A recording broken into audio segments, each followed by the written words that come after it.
बस्तर के नक्सल पीड़ित बस्तर से निकलकर दिल्ली पहुंचे थे, देश की राजधानी में। किस चीज के लिए? न्याय की गुहार लगाने के लिए। उन्होंने पहले रायपुर में अपना स्टॉपेज रखा। वो बस्तर से रायपुर पहुंचे। रायपुर में उन्होंने गृह मंत्री, जो छत्तीसगढ़ के मुख्यमंत्री विष्णुदेव साय हैं, और छत्तीसगढ़ के उप मुख्यमंत्री विजय शर्मा, उनसे मुलाकात की और उसके बाद दिल्ली के लिए रवाना हुए। दिल्ली क्यों गए? दिल्ली में जाकर उन्होंने क्या किया? इन बस्तर वासियों का कहना था कि वो अपने दुख, दर्द और पीड़ा को देश को सुनाने आए हैं। आखिर ये कौन सा दुख है, कौन सा दर्द है और कौन सी पीड़ा है? किसका समाधान वो चाहते हैं और वो क्यों कह रहे हैं कि बस्तर वासियों को बारूद के ढेर से निकाला जाए ताकि वो आजादी से सांस ले सके? आखिर क्या है पूरी कहानी? देखिए इस खास वीडियो सीरीज में, जिसका आज पहला एपिसोड है और इस सीरीज को हम लगातार आपके सामने लेकर आएंगे। तो देखिए आज का पहला एपिसोड। मैं हूं शुभम उपाध्याय और आप देख रहे हैं द नैरेटिव। बस्तर संभाग के अंदर आने वाले बीजापुर जिले के नहमेड़ थाना के अंतर्गत कचीलवार नाम का एक गांव है।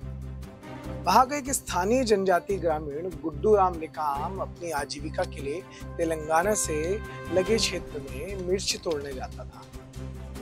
11 मार्च 2024 को मिर्च तोड़कर 18 वर्षीय गुड्डू राम वापस अपने गांव पैदल लौट रहा था।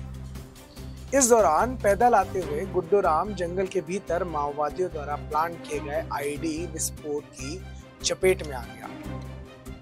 उसके बाद उसके दाहिने पैर का पंजा उखड़ गया, बाएं पैर के घुटने एवं दोनों हाथों में चोट आई और अंततः उसे अपना एक पैर गंवाना पड़ा। आईडी की चपेट में आने के बाद भी माओवादियों ने उसका उचित इलाज नहीं होने दिया। उसे बंधक बनाकर रखा गया और अंत में शासन प्रशासन ने ही गुड्डू राम का उपचार कराया, जिससे उसकी जान बच पाई, लेकिन उसने अपना एक पैर खो दिया। कुछ ऐसी ही कहानी बीजापुर के माड़वी नंदा की है, जो तर्रेम जाने के लिए घर से निकला था। इस बीच में तोय नाला के पास वह अपने कुछ कार्य से रुका। इस बीच कच्ची सड़क से उतरते ही उसके पैरों के नीचे जोरदार धमाका हुआ, जिससे माड़वी नंदा वहीं घायल होकर गिर पड़ा। इस विस्फोटक को माओवादी आतंकियों ने सड़क पर बिछा रखा था, जिसके चलते विस्फोट हुआ। 22 वर्षीय माड़वी नंदा ने माओवादियों के इस आतंक के चलते अपना एक पैर गंवा दिया। इस घटना के बाद उसके दाहिने पैर को घुटने के नीचे से काटना पड़ा। यह कहानी केवल गुड्डू राम लेकाम और माड़वी नंदा की नहीं है। यह कहानी बस्तर के उन हजारों ग्रामीणों की है जिन्होंने माओवादियों का दंश सहा है, जो वर्तमान में भी इन नक्सलियों का आतंक झेल रहे हैं, जो आज भी इन लाल आतंकियों के भय के साए में जी रहे हैं। बीते 40 वर्षों से बस्तर माओवाद का जो दंश झेल रहा है वह एक कैंसर बन चुका है, जिसका जल्द से जल्द इलाज आवश्यक है। इस माओवाद नक्सलवाद ने न सिर्फ बस्तर की पीढ़ियों को बर्बाद किया, बल्कि बस्तर के विकास की गति को भी लगभग रोक दिया है। माओवादी आतंक के कारण बस्तर के युवाओं का भूत, भविष्य, वर्तमान आतंक के साए में रहा। वहीं बस्तर की पहचान भी लाल आतंक और रक्त रंजित भूमि के रूप में होने लगी। बीते 2.5 दशकों में इस भूमि में माओवादियों ने 8000 से अधिक ग्रामीणों की हत्या की है और हजारों ऐसे लोग हैं जो माओवादियों के बिछाए बारूद के ढेर की चपेट में आने के कारण दिव्यांग हो गए, अपाहिज हो गए। बस्तर के हजारों ऐसे युवा हैं जो नक्सल आतंक के कारण अपने शरीर का कोई ना कोई अंग गंवा चुके हैं।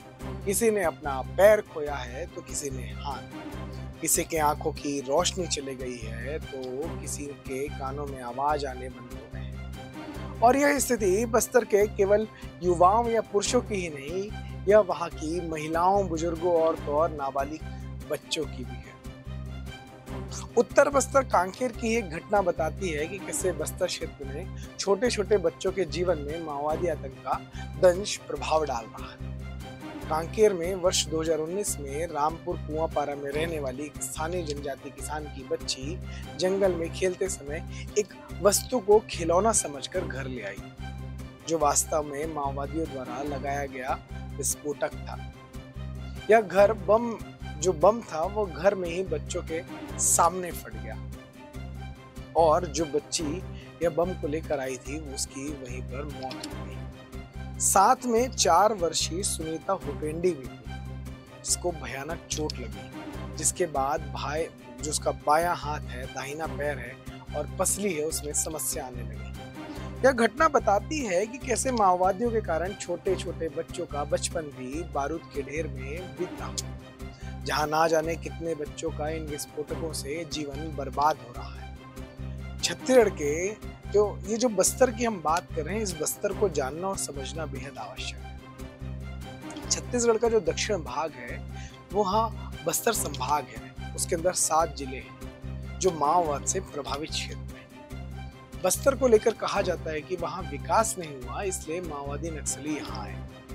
ये कहा जाता है कि माओवादी जल जंगल जमीन बचाने आए, और तो और यह भी कह दिया जाता है कि माओवादी स्थानीय जनजाति वनवासी समाज के अधिकारों की रक्षा और उनकी सुरक्षा के लिए लड़ाई लड़ रहे हैं। उपरोक्त कहे गए सभी कथन पूरी तरह से गलत और तथ्यहीन है। माओवादियों ने कभी भी बस्तर का विकास नहीं होने दिया, उनके कारण ही बस्तर में सड़कें नहीं बन पाई। माओवादियों ने विद्यालयों को तोड़ा है, इसके चलते स्थानीय जनजातियों के बच्चे स्कूल नहीं जा पाए। नक्सलियों ने अस्पतालों को निशाना बनाया, जहां जनजाति ग्रामीण इलाज कराते थे।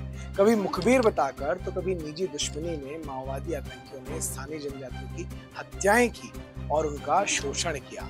कुल मिलाकर देखें तो माओवादियों ने बस्तर के ग्रामीणों को कभी भी विकास की ओर बढ़ने ही नहीं दिया। उन्हें हमेशा अविकसित और पिछड़ा ही बनाए रखा और उन्हीं जनजातियों का शोषण किया जिसके अधिकारों की रक्षा की बात वो करते आए हैं। यह सब कुछ केवल इसलिए ताकि उन बस्तरवासियों पर अपनी हुकूमत माओवादी जमा सके। नक्सलियों माओवादियों की जो विचारधारा है वो उनके कुछ सिद्धांत हैं जिन्हें समझना बहुत आवश्यक है, जिसमें सबसे पहला सिद्धांत है एंटी नेशनल, यानी राष्ट्र विरोधी। इस विषय में, इस बात में, इस तथ्य में कोई भी दो मत नहीं है कि माओवादी आतंकी वर्तमान में भारत की आंतरिक सुरक्षा के लिए सबसे बड़ा खतरा है। यही कारण है कि भारत सरकार ने उन्हें प्रतिबंधित आतंकी संगठन के रूप में सूचीबद्ध किया। माओवादी भारत को भीतर से ही कमजोर करने, खत्म करने और खंडित करने का प्रयास कर रहे हैं, इसीलिए वो भारत विरोधी है। इसमें दूसरी चीज आती है विकास विरोधी, एंटी डेवलपमेंट। माओवादियों को यदि विकास विरोधी कहा जाए तो इसमें कोई अतिशयोक्ति नहीं होगी। आज बस्तर का हर वो हिस्सा जो माओवाद से प्रभावित है, वहां विकास की गति या तो एकदम धीमी है या विकास से वो क्षेत्र कोसों दूर है। यदि इन क्षेत्रों में सड़क बनाई जाती है तो माओवादी उस सड़क को काट देते हैं, बम से उड़ा देते हैं या उस सड़क को बनने ही नहीं देते। माओवादियों द्वारा सड़कों के साथ साथ स्कूल, शासकीय कार्यालय समेत इंफ्रास्ट्रक्चर की हर उस चीज को खत्म कर दिया जाता है जिससे इन क्षेत्रों का विकास हो सके। यदि किसी गांव में सड़क आएगी तो वहां बिजली भी आएगी, पानी भी पहुंचेगा, स्कूल अस्पताल भी बनेंगे और स्थानीय ग्रामीणों को सुविधाएं भी मिलेंगी। लेकिन माओवादी विकास की इन सभी बुनियादी सुविधाओं को ना कभी बनने देना चाहते हैं, ना ही कभी इन क्षेत्रों में विकास होने देना चाहते हैं। तीसरा जो सिद्धांत है इनका वो है लोकतंत्र विरोधी होने का। जैसे कि हम सभी जानते हैं कि माओवाद के विचार में लोकतंत्र का कोई स्थान नहीं है। माओवाद केवल और केवल अधिनायकवादी तानाशाही पर ही विश्वास करता है। माओवादी भारत की लोकतांत्रिक गणराज्य सत्ता को खत्म कर यहाँ माओवादी शासन स्थापित करना चाहते हैं। माओवादी जिस प्रकार से प्रत्येक चुनाव में लोकतंत्र के इस पर्व का बहिष्कार करते हैं या चुनावों में खलल डालने का प्रयास करते हैं, वह इसी षड्यंत्र की एक कड़ी है। बस्तर इसका सबसे बड़ा उदाहरण है, जहां माओवादियों के द्वारा आए दिन जनता के द्वारा चुने गए जनप्रतिनिधियों की हत्या कर दी जाती है, चाहे वो विधानसभा के सदस्य हो या पंचायत की सबसे छोटी इकाई पंच हो। इन सभी पर माओवादी हमला करते हैं। इसके बाद जो अगला उनका सिद्धांत है वो सबसे बड़े रूप से दिखता है, वो है जनजाति विरोधी होने का। माओवादी आतंकी और माओवादी संगठन खुद को जनजातियों के सबसे बड़े हितैषी के रूप में दिखाते हैं, लेकिन सच्चाई यही है कि माओवादियों ने सबसे अधिक नुकसान जनजातियों का ही किया है। बस्तर के जिस क्षेत्र में माओवादी अपनी तमाम आतंकी गतिविधियों को अंजाम देते हैं, उसका शिकार सबसे ज्यादा वहां की जनजाति जो आबादी है वो बनती है। जनजाति समाज को ही दिग्भ्रमित कर माओवादी सिर्फ उनसे अपना कार्य नहीं करवाते हैं, बल्कि उनका शारीरिक, मानसिक और आर्थिक शोषण भी करते हैं। गोटुल की परंपरा हुआ करती थी जनजाति समाज में, लेकिन माओवादियों के आने के कारण वो परंपरा खत्म हो गई। जनजाति बच्चों को जबरन नक्सल संगठन में भर्ती करा दिया गया।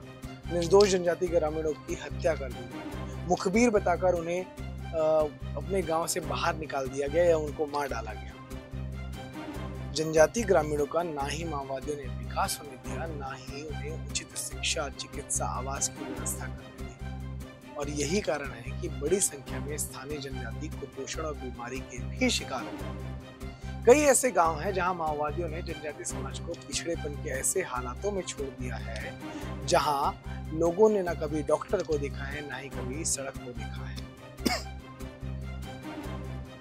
ये जो सारी चीजें हैं, इसमें यह भी चीज दिखती है कि माओवादी महिला विरोधी भी है, और इसका प्रमाण स्वयं महिला माओवादियों ने ही दिया है।